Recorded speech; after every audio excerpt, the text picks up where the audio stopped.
30 দিনে আমার মুরগির ওজন কত হলো তার একটা আপডেট নিয়ে আপনাদের সামনে নতুন একটা ভিডিও নিয়ে হাজির হলাম।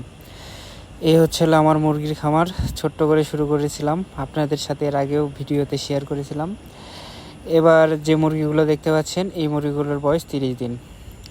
30 দিনে আমার মুরগির ওজন কত হলো সেই সম্পর্কে আপনাদের সাথে শেয়ার করতে এলাম। এই ভিডিওটা সেই সম্পর্কে আর কি। তো ভিডিওতে দেখতে পাচ্ছেন মুরগিগুলো অনেক ভালো আছে, সুস্থ আছে, কিন্তু এখানে আমার অনেক মুরগি ছোট বড় হয়েছে।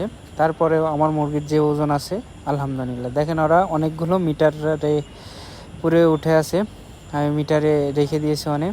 দেখেন একটা মুরগি মোরগ আর কি, এর ওজন আছে।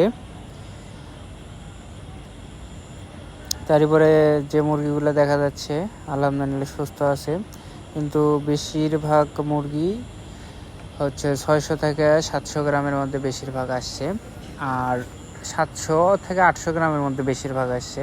আর যেগুলো ছোট ওগুলোর বয়স কম আছে। এই দেখুন, এই যে মুরগিটা এখন ওজন করা হচ্ছে প্রায় 1 কেজি। এই মুরগির ওজন।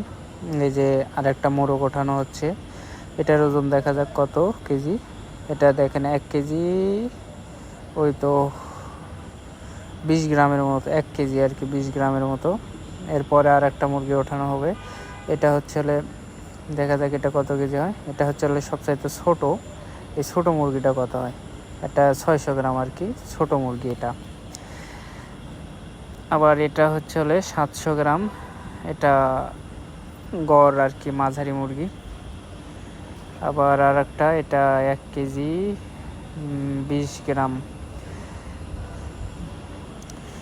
এটা হচ্ছে 1 কেজি।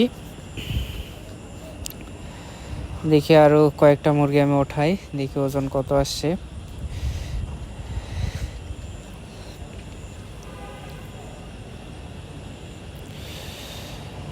এখানে যে মুরগিটি দেখতে পাচ্ছেন এর ওজন 600 গ্রাম। এই মুরগিটা ছোট। আবার এই যেটা উঠলো এটা ছোট, কিন্তু এর ওজন 700 গ্রাম। দেখতে ছোট কিন্তু মানে পাখা কম গজাইছে। আর একটা মুরগি ওঠাইলাম। আসলে এরা অনেক চঞ্চল, মিটারে পরে রাখাই যাচ্ছে না, এটা তো আপনারা দেখি বুঝতে পারছেন। আসলে বিষয়টা এরকমই, এরা যেহেতু এদের প্রাণ আছে, বোধ শক্তি আছে, তাই এরা এক জায়গা থেকে অন্য জায়গায় যায়। তো মিটারে পরে দিচ্ছি। এটা চলে সবচাইতে বাস পড়া মুরগি, একটা ছোট 470 গ্রাম।